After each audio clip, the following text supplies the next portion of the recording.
There are such cities in the world that there are not even traces of them on maps. But in fact, they have always existed. Without realizing it, we live on top of them, that is, on their remains. Beneath the roads we walk on, there were the traces and works of people who once lived, thought, produced, and struggled. For example, Carthage. Once, it was one of the strongest and most well-known cities of the Mediterranean. Today, only a few remains, and the memories and stories told by those who destroyed it are left. And the Maya civilization.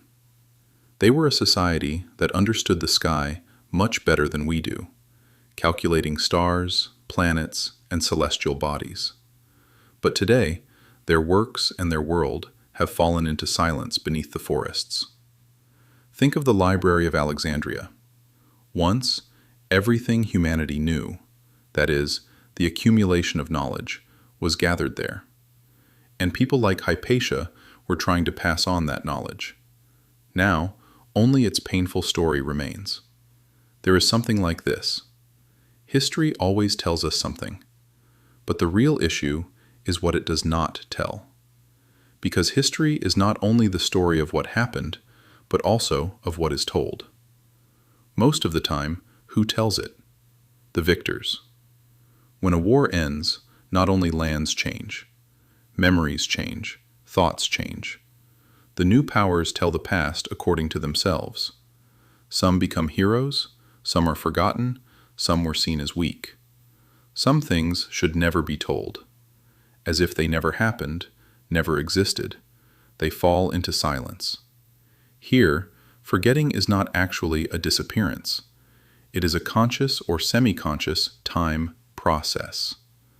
As Paul Ricoeur said, sometimes forgetting is a matter of choice. That is why the history we know today is somewhat incomplete.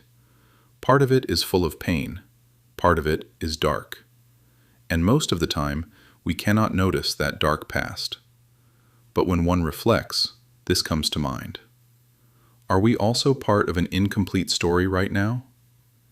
Maybe many of the things we know today are actually reborn forms of forgotten knowledge.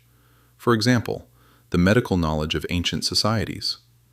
The knowledge that existed in the past was not taken seriously, but today there are traces, signs of it, at the roots of modern medicine. Or research, inventions, and discoveries like the Antikythera mechanism. They show that ancient people may have been at a level far beyond what we think, even beyond what we can imagine. There is a painful truth, and that is, when a piece of knowledge disappears, not only the past disappears, the future that it would build also disappears.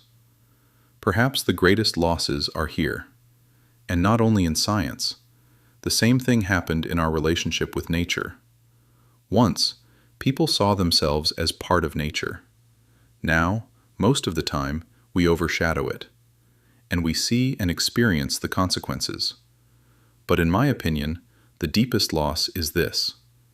When people begin to forget their own stories and their pain, they also stop caring about who they are. If it falls into silence, if stories and memories disappear, if the past falls apart, a person becomes somewhat incomplete, diminished. And then they begin to live the pains, oppressions, and stories that others have lived. So maybe the real question is this: whose painful story are we a part of right now? More importantly, what do we want to remember and recall? If there is still something left in our hands, maybe we need to hold on to it tightly so as not to lose it.